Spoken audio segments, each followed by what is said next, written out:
Era el cumpleaños de mi nieta, y había venido sin avisar, pensando que una sorpresa alegraría el día. No tenemos espacio aquí, vieja parásita. Váyase. La frase quedó suspendida en el aire, cortando la música, los aplausos y las luces de cumpleaños.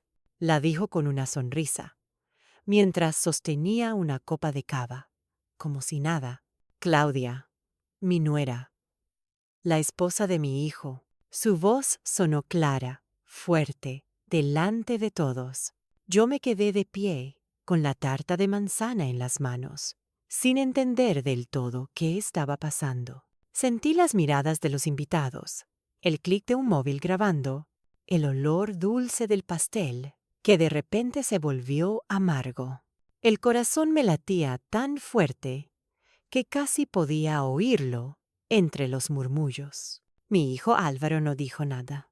Solo bajó la mirada, como si mi presencia fuera una vergüenza. Dejé la tarta sobre la barra, sin decir una palabra, y caminé hacia la puerta, mientras escuchaba cómo la música volvía poco a poco, como si nada hubiera pasado. Nadie me despidió. En la calle, el aire de Madrid olía a gasolina y a frío. Vi mi reflejo en el escaparate de una floristería. Una mujer de 70 años, sola, con los ojos llenos de algo que no era tristeza. Era fuego. Ellos pensaban que me iría a casa a llorar. No sabían que acababan de despertar algo que nunca debieron tocar. La fuerza de una madre que ya no teme perderlo todo. Sigue escuchando. Esta historia apenas comienza. Me llamo Carmen Lafuente. Nací en el verano del 53, en un pueblo pequeño cerca de Valencia, cuando el mar todavía era limpio y los vecinos se saludaban por la calle. Fui maestra durante más de 40 años. No era un trabajo glorioso, pero me daba algo que el dinero nunca me dio: la sensación de dejar algo bueno en los demás. Mi marido, Antonio, fue mecánico en un taller del barrio.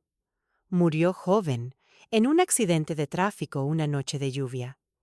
Teníamos un solo hijo, Álvaro. Recuerdo que, el día del entierro, le prometí a mi marido, frente al ataúd, que cuidaría de Álvaro con todo lo que me quedara de vida.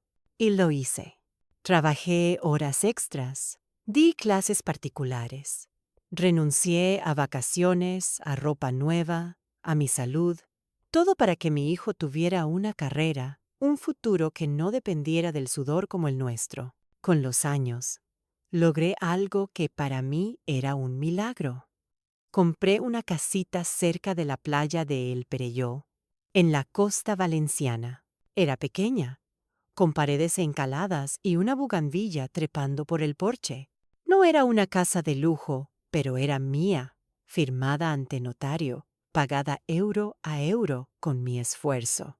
A veces me sentaba frente al mar y pensaba que, cuando llegara el final, ese sería mi refugio.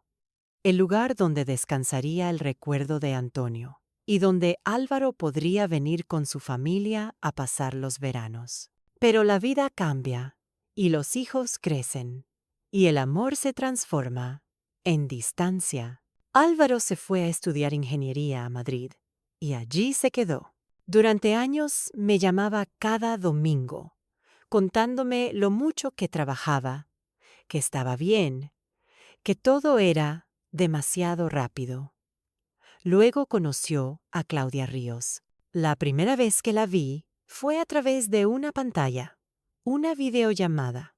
Recuerdo su sonrisa blanca, su voz segura, sus uñas perfectamente pintadas. «Encantada, señora Carmen», me dijo.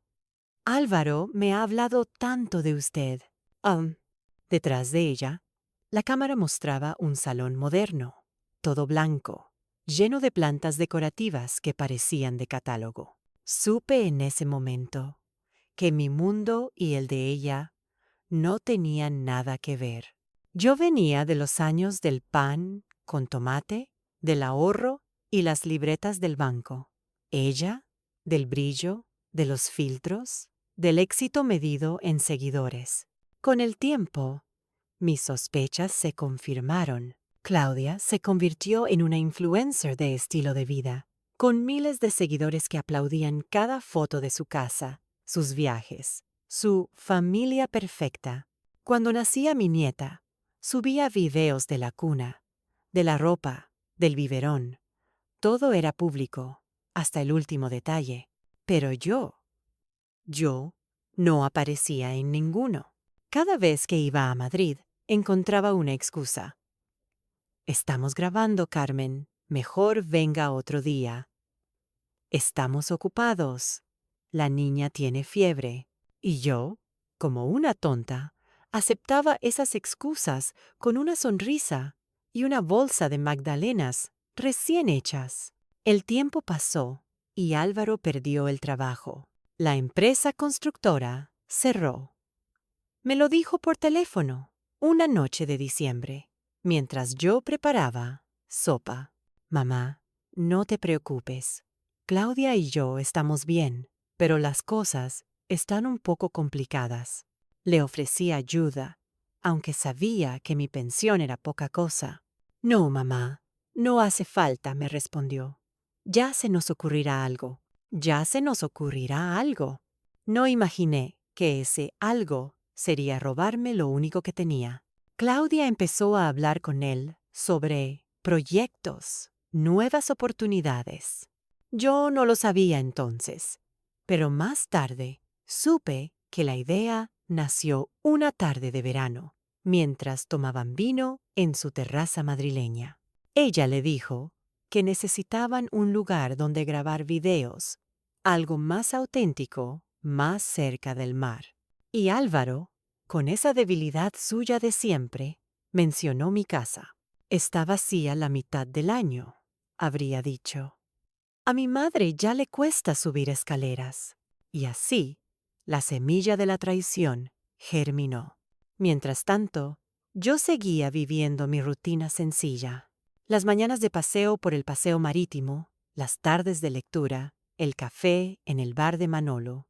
Cada verano esperaba su visita, y cuando venían, cocinaba paella, les preparaba habitaciones limpias, y me sentaba a un lado escuchando cómo Claudia hablaba de sus colaboraciones, de sus marcas, de sus viajes. A veces, al mirarla, pensaba que su sonrisa parecía de cristal, bonita, pero sin calor. El último año antes del desastre, Álvaro me pidió los papeles de la casa. Es solo por si pasa algo, mamá, para tenerlo todo en orden. No sospeché nada. Le di una fotocopia de la escritura notarial y el recibo del IBI. Creí que era por prudencia. Yo todavía creía en mi hijo. Cuando pienso en todo eso ahora, me doy cuenta de que el error no fue amar demasiado. Fue no imaginar que el amor también puede usarse como arma. Esa noche del cumpleaños, cuando Claudia me echó delante de todos, comprendí que algo había cambiado para siempre. Ya no era solo una nuera arrogante. Era alguien que me despreciaba porque representaba todo lo que ella temía. La vejez, la fragilidad, la verdad. Madrid no era mi ciudad. No entendía su ruido, sus escaparates, su velocidad. Y había algo en el tono de Álvaro, en su silencio, que me hizo sospechar. Algo no encajaba. Dicen que el mar nunca miente. Quizá por eso regresé a Valencia sin avisar a nadie, buscando en las olas una verdad que no doliera tanto como la que sentía dentro. Tomé el tren de la mañana, el mismo que había tomado cientos de veces cuando iba a trabajar. El vagón olía a café y a periódicos húmedos. Miré por la ventana los campos que cambiaban de color. El verde se volvía ocre y después azul, cuando el mar empezaba a asomar al fondo. Era mediados de junio y el aire ya olía a verano. Llevaba en el bolso las llaves de mi casa, las mismas llaves que me habían acompañado media vida. No imaginaba que aquella sería la última vez que las usaría. Cuando llegué al barrio, algo me pareció distinto. Había coches nuevos aparcados frente a la puerta. Uno de ellos tenía matrícula de Madrid. Me detuve un instante, pensando que quizá algún vecino tuviera visita, pero al acercarme, reconocí el adhesivo en el cristal, un logotipo dorado con las iniciales CR, las mismas que Claudia usaba en sus redes sociales. Me temblaron las manos. Apreté las llaves dentro del puño y subí los 2 escalones hasta la puerta. El pomo estaba cambiado. Giré la llave. No encajaba. Lo intenté otra vez, más fuerte. Nada. Toqué el timbre. Por dentro se escuchaba música, risas, el ruido de platos. Tardaron unos segundos en abrir. Una mujer joven, que no conocía, asomó la cabeza. ¿Sí? Soy Carmen, la dueña de la casa. Ah, espere un momento. Se alejó sin cerrar del todo. Oí voces, pasos, y después apareció Claudia. Llevaba un vestido blanco y unas gafas de sol enormes, aunque dentro no hacía sol. Detrás de ella, mi nieta jugaba en el suelo, y Álvaro estaba sentado en el sofá mirando una pantalla. Cuando me vio, se levantó de golpe. Mamá, no te esperaba. Ya lo veo. Intenté sonreír, pero la voz me salió rota. La cerradura está cambiada. ¿Puedo saber por qué? Claudia se apoyó en el marco de la puerta. Fue decisión de Álvaro. La casa ya está a su nombre, y queríamos asegurarnos de que todo estuviera en orden. ¿A su nombre? ¿Qué estás diciendo? Tranquila, Carmen. No es nada grave. Usted ya no está en condiciones de vivir sola. Y Álvaro solo quiere cuidarla. ¿Cuidarme? Me reí. ¿O creí reírme?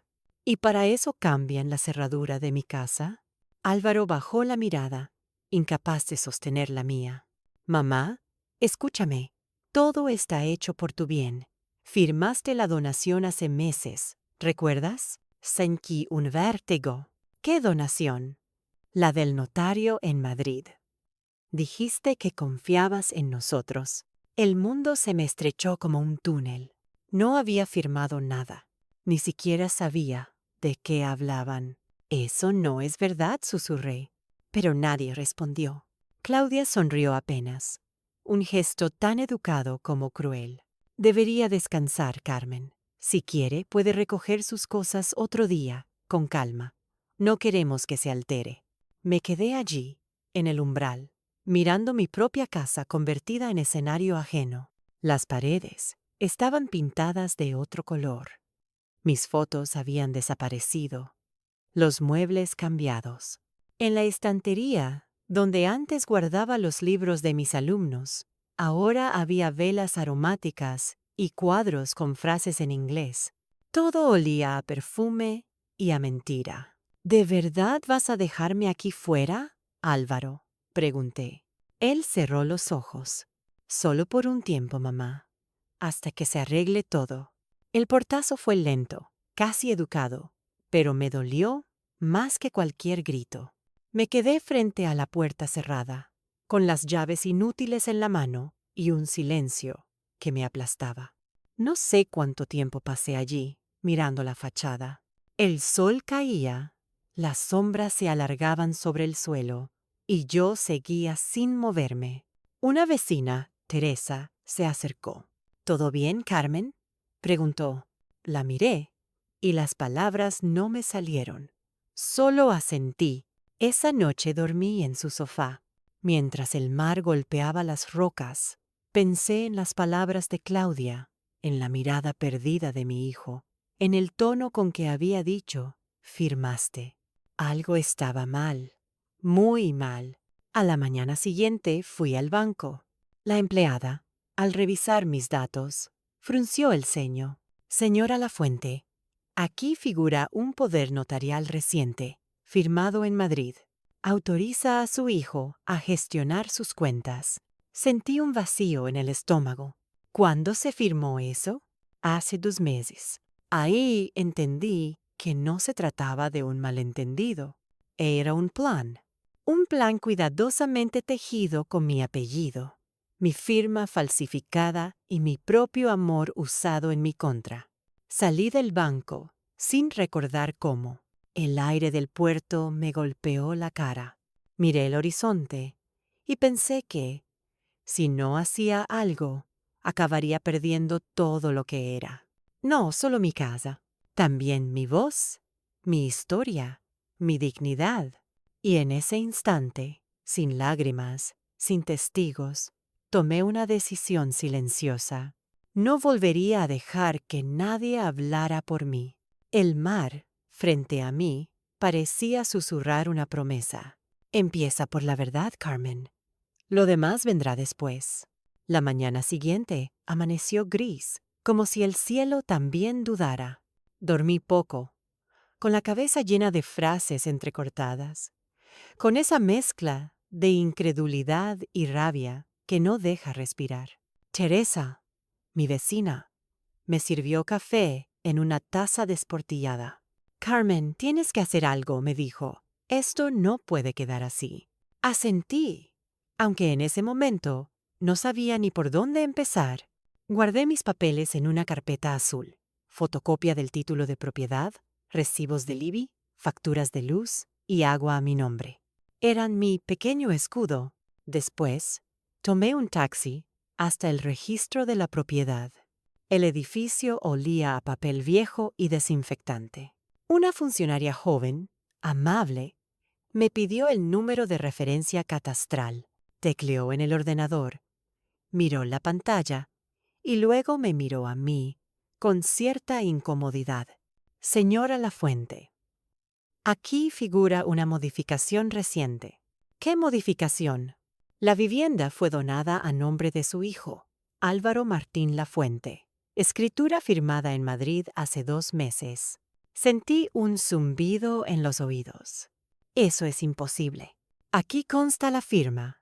Y la validación notarial, añadió, girando la pantalla hacia mí. Mire, incluso hay un informe médico adjunto.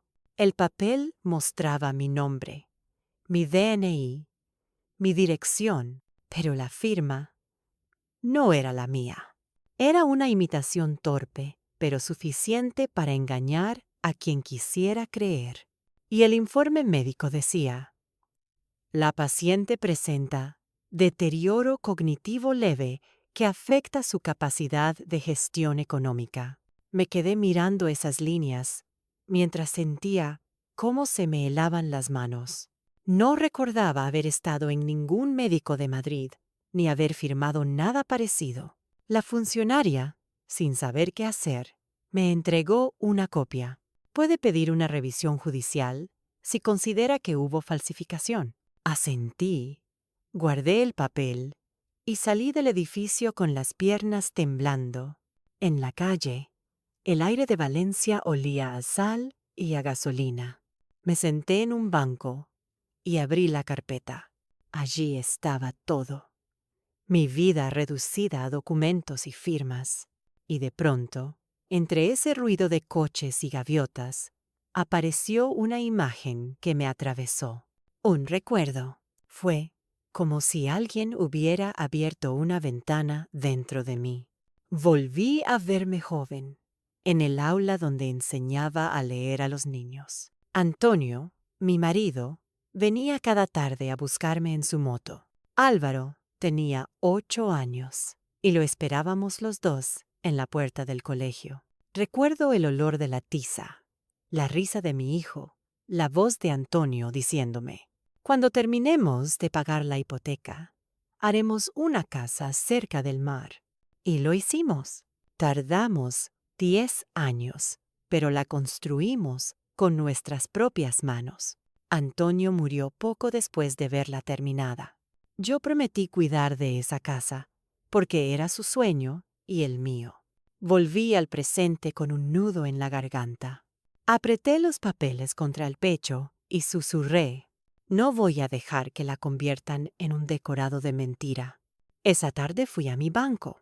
El director, un hombre que conocía desde hacía años, me recibió con gesto preocupado. Carmen, me alegra verla. Justo quería hablar con usted. ¿Sobre qué? Su hijo vino hace un par de semanas con un poder notarial. Según el documento, usted le autoriza a gestionar sus cuentas, pero notamos algunos movimientos inusuales y queríamos confirmar qué movimientos. Una transferencia a una cuenta conjunta con su esposa y otra a un despacho de abogados en Madrid. Le pedí una copia del poder. Al verla, sentí el mismo escalofrío. Otra firma falsa, la misma caligrafía temblorosa, las mismas letras torcidas. Me llevé la mano a la boca para no gritar. El director se inclinó sobre la mesa. Carmen, esto es grave. Necesita asesoramiento legal. ¿Conoce a alguien de confianza? Sí, un abogado especializado en derecho de familia. Se llama Javier Núñez.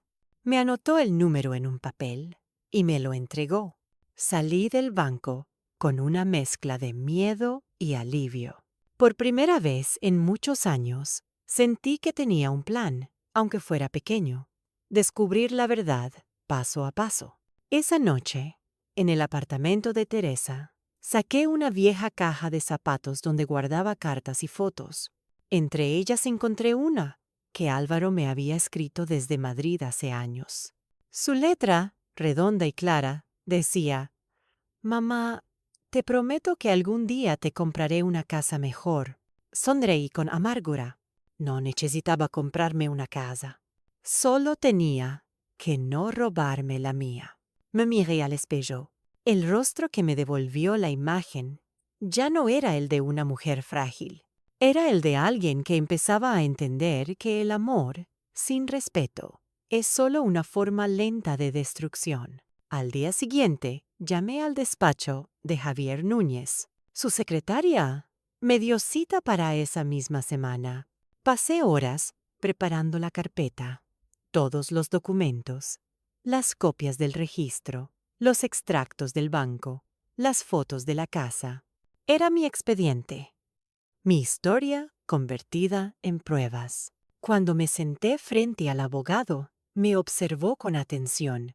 «Cuénteme todo», desde el principio me pidió. Hablé durante casi una hora, sin parar. Javier no me interrumpió, solo asentía, tomando notas. Cuando terminé, dijo: «Lo que describe, Carmen, es un caso claro de falsedad documental y abuso económico contra persona mayor. No está sola. ¿Qué puedo hacer? Primero, registrar una denuncia. Y segundo, recuperar la escritura original. Necesitaremos demostrar que su firma fue falsificada». Sus palabras fueron como un golpe y una esperanza al mismo tiempo. Yo, que había pasado mi vida enseñando a los demás a escribir su nombre, ahora tenía que demostrar que el mío seguía siendo mío. Javier me acompañó al notario donde se firmó el documento falso. El notario, al verme, se mostró sorprendido. «Señora Lafuente, recuerdo perfectamente aquel día. Usted vino con su hijo y su nuera, firmó delante de mí». «Eso es imposible», le dije. «Yo no he estado en Madrid en los últimos 6 meses». El hombre buscó el expediente. Palideció. En la copia del DNI que adjuntaron, la foto estaba borrosa, mal impresa. «Esto no debería haber pasado», balbuceó. Era evidente que alguien había aprovechado su descuido.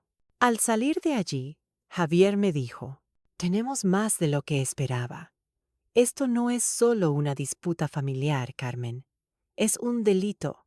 Entonces, iremos hasta el final. ¿Está segura? Va a ser duro. Más duro fue criar sola a un hijo que ahora me llama incapaz». Esa noche regresé caminando junto al mar. Las olas rompían con furia contra las piedras, como si también quisieran denunciar algo. Pensé en Antonio, en cómo habría reaccionado.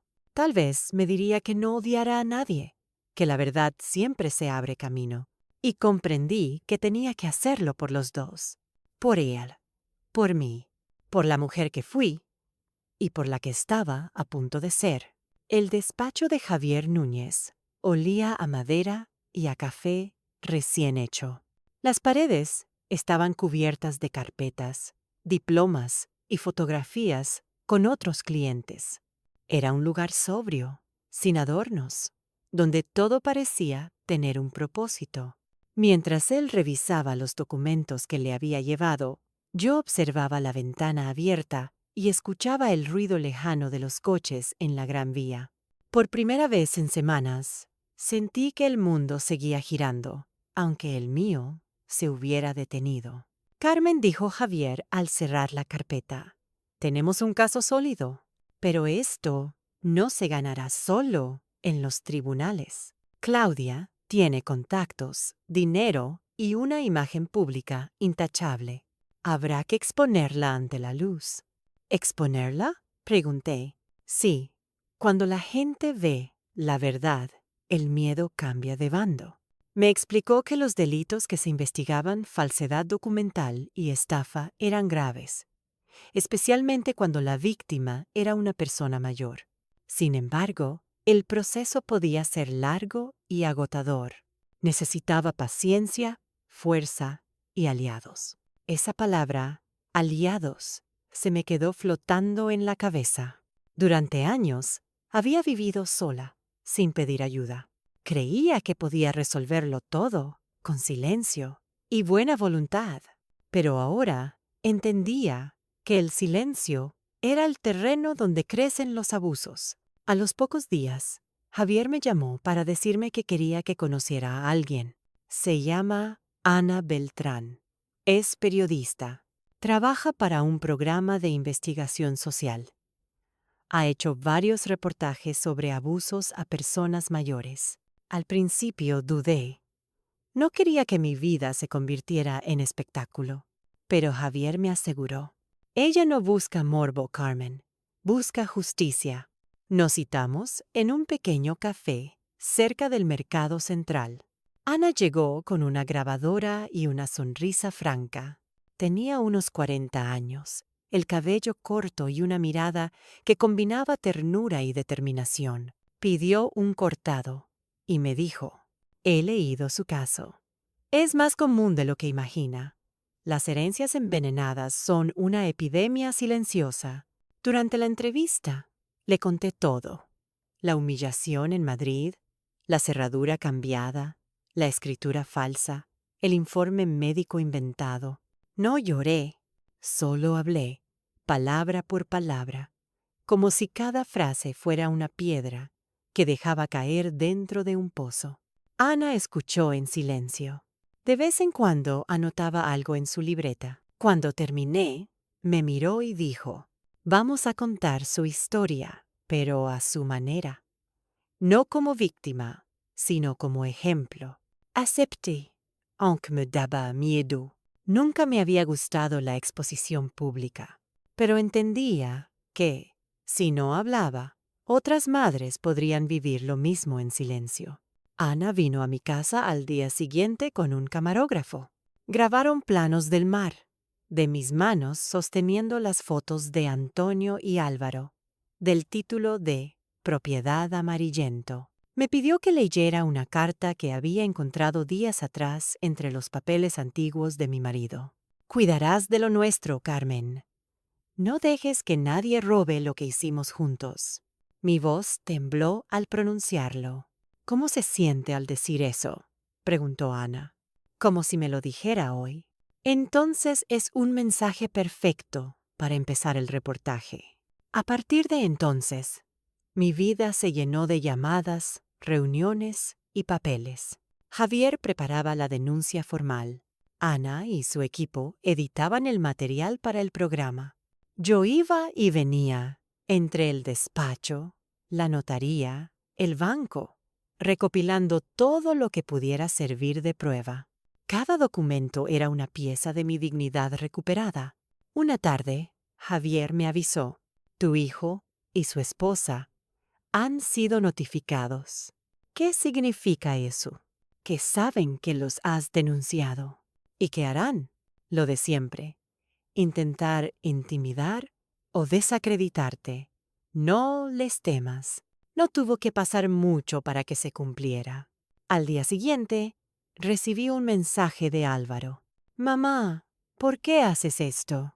Claudia está destrozada. Vas a arruinar nuestras vidas». No respondí. Por primera vez en mi vida, el silencio fue mi escudo, no mi condena. Poco después, apareció algo peor. Un video circulaba en redes sociales. Yo caminando desorientada por el mercado, buscando la salida. Claudia había grabado aquel momento semanas atrás, y ahora lo usaba para reforzar su versión. Mi suegra sufre demencia. No sabe lo que hace. La estamos protegiendo. Miles de comentarios. Algunos insultaban, otros se compadecían. Era como si todo un país opinara sobre mí sin conocerme. Ana me llamó esa misma noche. «No se preocupe, Carmen. Tenemos cómo desmontarlo». «¿Cómo?». «Mostrando quién es realmente usted». En el reportaje final, incluyeron imágenes de mis clases en la escuela, testimonios de antiguos alumnos, vecinos y amigos. Aparecían hablando de mí. Carmen siempre ha sido una mujer lúcida, fuerte, honesta. Si hay alguien que no se deja engañar, es ella. El programa se emitió un jueves por la noche.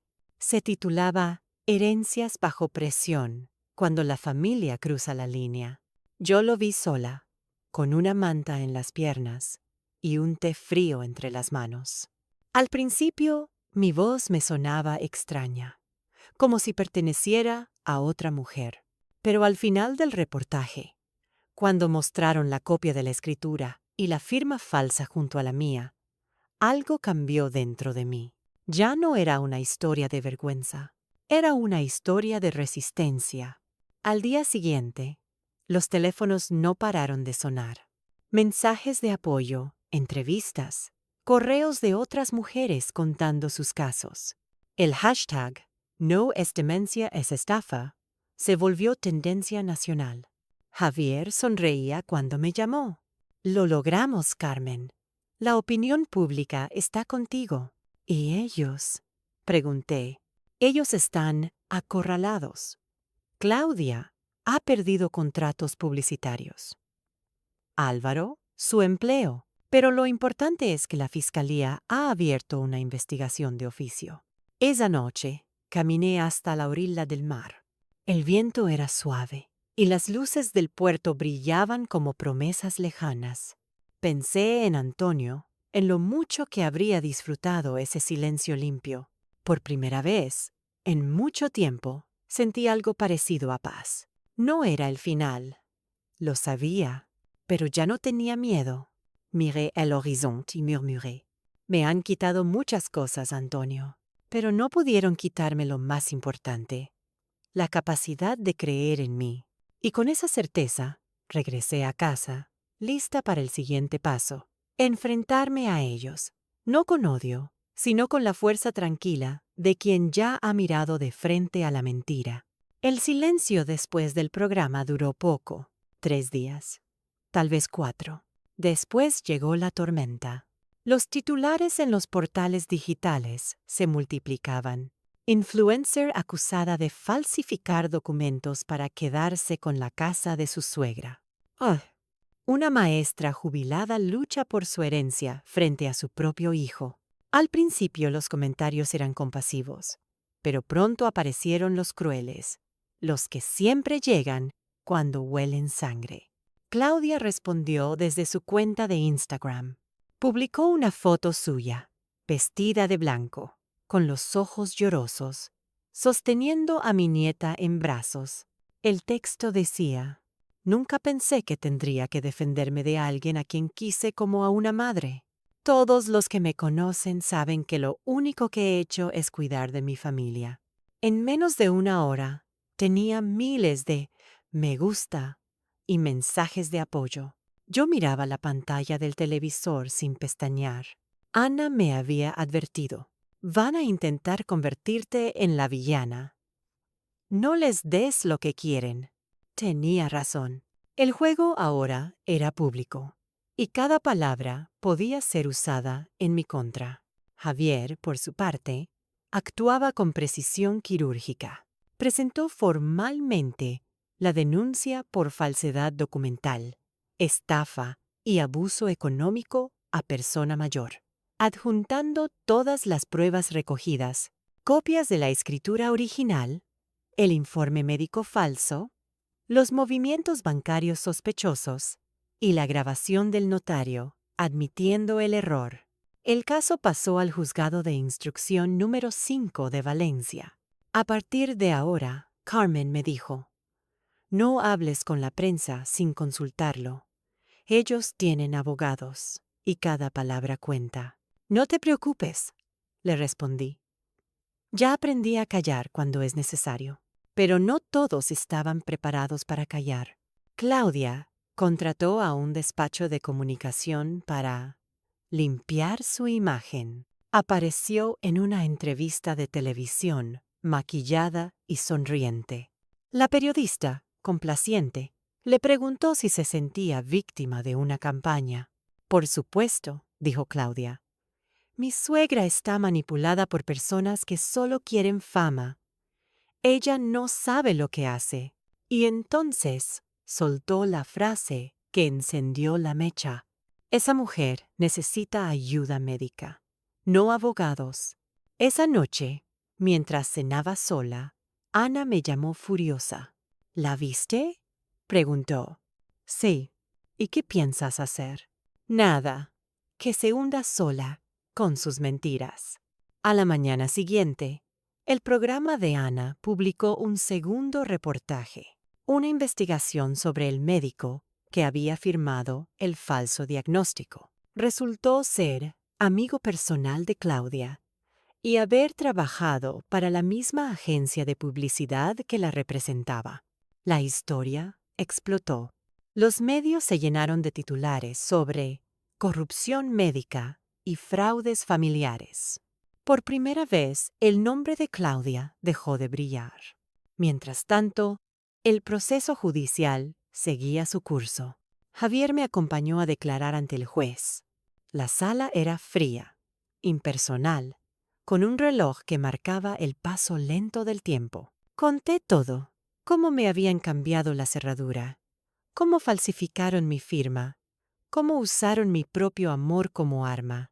El juez escuchó en silencio, tomó notas y al final me miró con una mezcla de respeto y compasión. Señora Lafuente dijo, lo que usted describe no es solo un delito, es una traición. Afuera, las cámaras esperaban. Los periodistas gritaron mi nombre. Carmen, una palabra. Perdonaría a su hijo. Seguí caminando sin responder. Las luces de los flashes me cegaban, pero también me recordaban que la verdad ya no estaba oculta. Días después, Javier me entregó una copia de la resolución provisional del fiscal. Se abría una investigación penal contra Claudia Ríos por falsedad en documento público y estafa en grado de tentativa y una investigación complementaria sobre Álvaro por complicidad y omisión. Las pruebas eran contundentes. El notario reconocía el error. El médico no podía justificar la firma del informe. Y los correos entre Claudia y un asesor inmobiliario confirmaban sus planes de vender la casa. Álvaro me llamó esa noche. Su voz sonaba diferente, más conchada, más humana. Mamá, dijo. No quería que esto llegara tan lejos. Lo sé, respondí. Pero tú dejaste que llegara. Claudia me convenció. Yo pensé que era temporal, que te mudarías con nosotros. Me cambiaste la cerradura, Álvaro. No fue temporal, fue definitivo. Al otro lado del teléfono se escuchó un sollozo contenido. Perdóname. Eso no lo decide un juez, hijo. Lo decide el tiempo. Los días siguientes fueron un torbellino. Me entrevistaron en radios locales. Asociaciones de mayores me invitaron a charlas. Mujeres de toda España me escribían cartas contando sus historias. Algunas Incluso, enviaban fotos de casas que también habían perdido. Comprendí que lo mío no era un caso aislado, sino el reflejo de algo mucho más grande. Pero no todo era alivio. Hubo noches de miedo. Recibí mensajes anónimos. Vieja mentirosa. Devuelve lo que no es tuyo. Una madrugada escuché pasos fuera de la puerta, pero al asomarme no había nadie. El miedo intentó instalarse en mi pecho, hasta que recordé las palabras de Javier. El miedo solo sirve si te detiene. Si caminas, deja de existir. A finales de octubre, llegó la citación oficial para el juicio. Sería en Valencia, el mes siguiente. Ana quiso acompañarme, no como periodista, sino como amiga.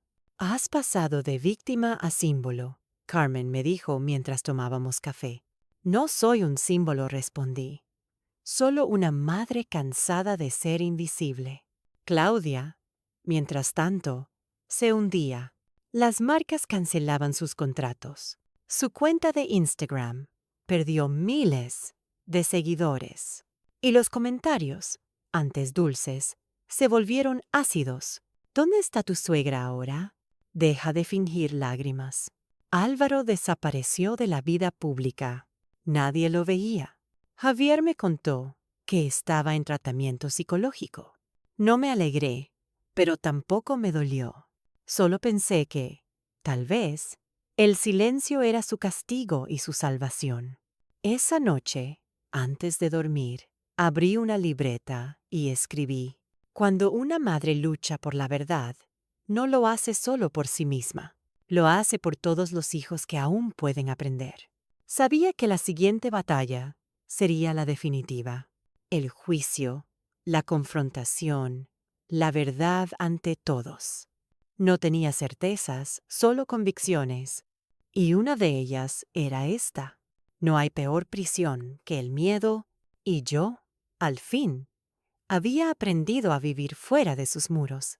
El otoño llegó con un aire distinto, como si el mundo entero contuviera la respiración. Las hojas caían en el paseo marítimo, y el mar, más gris que nunca, parecía presagiar algo. El juicio estaba programado para el 16 de noviembre. Amé. 30 días para mirar atrás y decidir quién quería ser cuando todo terminara. Javier me visitaba con frecuencia. Convertimos mi comedor en un pequeño cuartel. Carpetas abiertas, grabaciones, copias notariales, correos impresos. La mesa, donde antes servía la paella familiar, ahora era un archivo de pruebas. Cada papel representaba una herida, pero también una victoria. Carmen, me decía Javier mientras revisaba los documentos. Lo tenemos todo: la confesión del notario, el informe del médico, los correos con el agente inmobiliario. ¿Y si ellos niegan todo? No podrán. La evidencia es demasiado sólida. El dinero compra muchas cosas, Javier. Sí, pero no puede comprar la verdad cuando está bien escrita. Sus palabras me daban calma, pero también miedo, no por el juicio, sino por lo que vendría después. ¿Qué pasa cuando la justicia te da la razón, pero el corazón sigue roto? Por las noches, escribía en una libreta que había empezado semanas antes. No era un diario, sino algo parecido a un testamento emocional. Anotaba pensamientos, fragmentos de recuerdos, frases sueltas. Antonio, hoy me sentí fuerte. Ojalá Álvaro mire mis ojos sin bajar los suyos. Perdonar no es olvidar, es decidir no odiar. Una tarde, mientras revisábamos los últimos detalles, Javier me miró con una mezcla de respeto y ternura. ¿Sabe? He llevado muchos casos, pero ninguno como el suyo. ¿Por qué? Porque aquí no se trata solo de papeles. Se trata de amor y de dignidad. Asentí. Era cierto. La justicia podía devolverme la casa, pero no el tiempo perdido ni las noches sin sueño. Aún así, la justicia era necesaria. Ana también seguía cerca. Había prometido no grabar más hasta que terminara el juicio, pero venía cada semana a tomar café. Traía flores, pan recién hecho y noticias del mundo.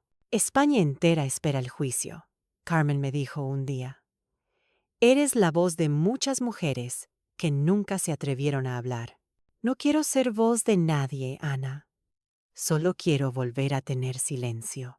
El silencio también puede ser libertad, contestó ella, sonriendo. A medida que se acercaba la fecha, las noches se hacían más largas. Dormía mal. Soñaba con el rostro de mi hijo cuando era niño, con sus manos pequeñas agarrando las mías, con su risa corriendo por la playa. En el sueño, siempre giraba y veía a Claudia esperándome con una sonrisa de hielo. Despertaba empapada en sudor. Una madrugada bajé al salón y encendí una lámpara. Sobre la mesa estaban las fotos antiguas. Antonio, joven y feliz, sosteniendo a Álvaro en brazos. Tomé la foto y la apreté contra el pecho. Ayúdame a no oírlo, susurré. El día siguiente amaneció ventoso. Javier vino con nuevos documentos. Buenas noticias, dijo. La Fiscalía ha pedido medidas cautelares para asegurar la propiedad hasta la sentencia. Nadie podrá vender ni hipotecar la casa. Entonces ya no pueden tocarla. Exacto. Es suya, Carmen. Solo falta que el juez lo confirme. Respiré hondo. Por primera vez en meses, sentí que el aire tenía sabor a esperanza. Durante los días previos, repasamos cada detalle. Javier me enseñó cómo responder ante el tribunal, cómo mantener la calma. Hable despacio. Mire al juez, no a ellos. No se defienda con ira. Defiéndase con verdad. ¿Y si me tiemblan las manos?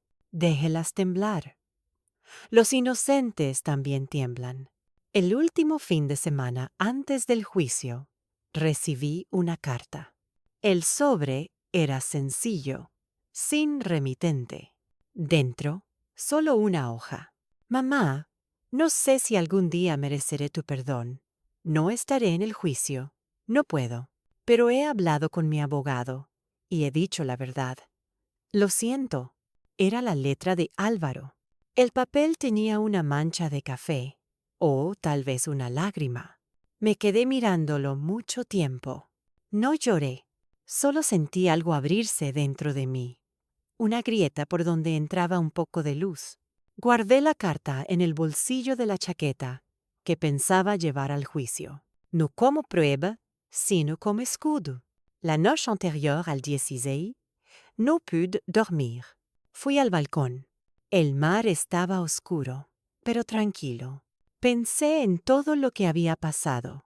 El desprecio, el miedo, la soledad, la fuerza que no sabía que tenía.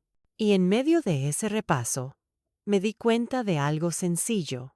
Ya no sentía odio, solo cansancio y una extraña paz. Encendí una vela junto a la ventana, algo que hacía desde que Antonio murió. No era una superstición, sino una forma de hablar con él. Mañana sabré si gané o si perdí, le dije. Pero pase lo que pase, quiero hacerlo sin rabia. El viento sopló, la llama titubeó, y por un instante creí escuchar su voz, suave, como cuando me decía: «No olvides quién eres, Carmen». Al amanecer, preparé mi ropa, un traje gris, sencillo, sin adornos. El mismo que había usado en la boda de mi hijo, pensé que era apropiado. Después de todo, iba a despedirme del hijo que había sido y tal vez reencontrar al hombre que aún podía ser. Javier llegó puntual. ¿Lista? Lo he estado toda mi vida, solo que no lo sabía. En el coche, camino al tribunal, el cielo se abrió un poco, dejando pasar una luz dorada. Ana nos esperaba frente a la puerta, sin cámaras, con una bufanda roja y los ojos húmedos. Me abrazó. Pase lo que pase ahí dentro, me susurró. Ya ganaste. ¿Por qué? Porque dijiste la verdad y sigues de pie. Entramos. El reloj del pasillo marcaba las 9:30. Las puertas se cerraron detrás de mí con un sonido seco. Y entonces lo supe. La tormenta no estaba afuera, sino dentro de esas 4 paredes. El Tribunal de Valencia estaba lleno aquella mañana. Periodistas, cámaras, curiosos. El murmullo era constante, un zumbido de expectación que parecía querer atravesar las paredes. Yo estaba sentada en la primera fila, entre Javier y una asistente judicial. Tenía las manos frías, pero el corazón tranquilo. No miraba a los lados. Solo fijé la vista en el estrado, en la silla donde el juez aún no había entrado. A mi derecha, el asiento de la defensa permanecía vacío, hasta que la puerta se abrió. Claudia apareció, con un traje beige y gafas oscuras. Detrás de ella, 2 abogados y un aura de arrogancia quebrada. Su rostro era el mismo de siempre, pero sin brillo. Parecía alguien que intentaba mantener una compostura que ya no le pertenecía. El juez entró, el murmullo cesó. Se escuchó el golpe seco del mazo. Comienza la vista del caso número 123. La Fuente contra Ríos y Martín, anunció el secretario. Mi nombre sonó extraño en esa sala. Demasiado formal, demasiado lejano de la mujer que horneaba tartas y corregía cuadernos. Javier fue el primero en hablar. Su voz era firme, serena, como un río que avanza sin vacilar. Presentó los hechos: la falsificación de la escritura, el informe médico falso, la manipulación de cuentas bancarias y la ocupación ilegal de mi casa. Mostró pruebas, fechas, copias certificadas, grabaciones. Cada documento era una herida abierta en la mesa. El juez escuchaba sin pestañear. Los abogados de Claudia intentaron objetar varias veces, pero Javier los desmontaba con precisión. Finalmente, uno de ellos pidió la palabra. Mi cliente solo actuó por preocupación, dijo. La señora Lafuente sufre confusión y episodios de pérdida de memoria. Todo lo que hizo mi representada fue protegerla. Un murmullo recorrió la sala. Javier sonrió. Apenas. Permítame, señoría, dijo. Traigo a declarar a los médicos reales de la señora Lafuente. 3 doctores del Hospital de Valencia confirmaron, con informes recientes, que yo no padecía ningún tipo de deterioro cognitivo. Uno de ellos añadió: la señora está en pleno uso de sus facultades mentales. No hay duda alguna. Claudia frunció los labios. Se removió en su asiento. Javier siguió. Y ahora, señoría, solicito que se reproduzca el video del notario. En la pantalla del tribunal apareció el rostro del notario que había validado la escritura falsa. Su voz sonaba nerviosa. La señora Lafuente no estaba presente el día de la firma. Me engañaron con un documento de identidad manipulado. Asumo mi responsabilidad. Los flashes de las cámaras iluminaron la sala como relámpagos. Claudia bajó la cabeza. Uno de sus abogados pidió un receso, pero el juez lo negó. Continué, ordenó. Fue entonces cuando Javier, con calma quirúrgica, presentó el último elemento: una serie de correos electrónicos entre Claudia y un agente inmobiliario en Madrid, donde hablaban de vender la casa antes de fin de año. Las fechas coincidían exactamente con las semanas posteriores a la supuesta donación. El juez los leyó en silencio. La defensa no pudo decir nada. Yo no dije una palabra durante toda la mañana. Observaba, respiraba, y cada tanto tocaba el bolsillo donde guardaba la carta de mi hijo. La había traído sin saber por qué, pero sentía que debía estar conmigo. Cuando el juez me pidió declarar, me levanté despacio. Señora Lafuente, ¿desea contar algo?, preguntó. Solo la verdad, Señoría, respondí. Mi voz no tembló. Le hablé de Antonio, de los años de trabajo, de la casa frente al mar. Le hablé del amor por mi hijo, del miedo, de la traición, y terminé con una frase que había repetido en silencio muchas noches. No quiero castigo, señoría. Solo quiero mi nombre limpio y mi casa de vuelta. Hubo un momento de silencio tan profundo que se oía el zumbido de las luces. Entonces, la puerta lateral se abrió. Todos giraron la cabeza. Era Álvaro. Llevaba un abrigo oscuro y el rostro demacrado. Se acercó al estrado sin mirar a nadie. El juez lo observó sorprendido. Señor Martín, su testimonio no estaba programado. Lo sé, señoría, pero necesito hablar. El silencio se hizo más denso. Álvaro respiró hondo y miró a Claudia. Ella apartó la vista. Mi madre no firmó nada, dijo, con la voz quebrada. Fui yo quien permitió todo esto. Claudia me convenció de que era lo mejor, que así podríamos asegurar el futuro de nuestra hija. Me hizo creer que mamá estaba enferma. El juez lo interrumpió. ¿Usted era consciente de que estaba cometiendo un delito? Sí, dijo con los ojos llenos de lágrimas. Pero no quería verla sufrir. Pensé que solo sería algo temporal, que luego podríamos arreglarlo. Se giró hacia mí. Mamá, lo siento. Su voz se quebró por completo. Algunas personas del público bajaron la mirada. Yo no hablé, solo asentí despacio. El juez ordenó que su testimonio quedara grabado. Claudia intentó levantarse, pero Javier se adelantó. No, señora Ríos, espere su turno. Cuando le tocó declarar, Claudia trató de recomponer su tono habitual. Fui manipulada, dijo. Álvaro exagera. Yo nunca quise hacer daño, pero su voz sonaba hueca, sin convicción. El juez la observó durante unos segundos. Lo que usted llama exageración, señora Ríos, la ley lo llama crimen. El fiscal tomó la palabra. Solicito pena de prisión de 3 años por falsedad documental y estafa, más la restitución inmediata de la propiedad a la señora Lafuente. El juez asintió y anunció que la sentencia se leería al día siguiente. La sesión terminó. El sonido del mazo fue como un trueno contenido. Cuando el juez se retiró, todos se levantaron. Los periodistas intentaron acercarse, pero Javier me cubrió. Álvaro, todavía llorando, se acercó despacio. Mamá, sé que no merezco que me hables. No digas nada, le interrumpí. Ya lo dijiste todo. ¿Me odiarás siempre?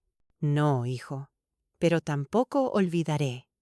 El perdón no borra, solo enseña. Nos quedamos así, mirándonos por primera vez sin máscaras. Claudia pasó junto a nosotros escoltada por un agente. No me miró. Su perfume flotó unos segundos en el aire. Después se perdió. Afuera, el sol de noviembre caía sobre las escaleras del tribunal. Ana estaba esperándonos. Cuando me vio, sonrió con lágrimas en los ojos. «Ha terminado, Carmen». No le respondí. «Acaba de empezar. Esa noche no dormí. Volví a la playa. El mar estaba sereno, casi inmóvil, como si también necesitara descansar. Saqué del bolsillo la carta de Álvaro y la leí otra vez. Esta vez no lloré. La doblé con cuidado y la guardé dentro de un libro, junto a una foto de Antonio. El amanecer me encontró allí, viendo cómo la luz se extendía sobre el agua. Pensé en todo lo que había perdido: la inocencia, la confianza, la familia, y en lo que había ganado: mi voz, mi valor, mi verdad. El sonido del mar era suave, casi un susurro. Por primera vez en mucho tiempo, me permití cerrar los ojos y respirar. La justicia humana aún no se había pronunciado, Pero en mi interior, la sentencia ya estaba escrita. La verdad no repara lo roto, pero le devuelve forma a lo que nunca debió quebrarse. La dignidad. El día de la sentencia amaneció despejado. El cielo de Valencia tenía ese azul limpio que parece prometer justicia. Me senté en el mismo banco de la sala, con Javier a mi lado. No había cámaras esta vez, ni flashes, ni murmullos, solo silencio. Un silencio denso, casi sagrado. El juez leyó sin mirar a nadie. Su voz sonaba firme, sin dramatismos. Tras examinar las pruebas y los testimonios presentados, este tribunal declara a la señora Claudia Ríos Fernández culpable de falsedad en documento público y estafa en grado de tentativa. La condena es de 3 años y 6 meses de prisión y la restitución inmediata de la propiedad a su legítima dueña, la señora Carmen Lafuente. La sala quedó en un silencio absoluto. Nadie respiró. Luego, el juez continuó.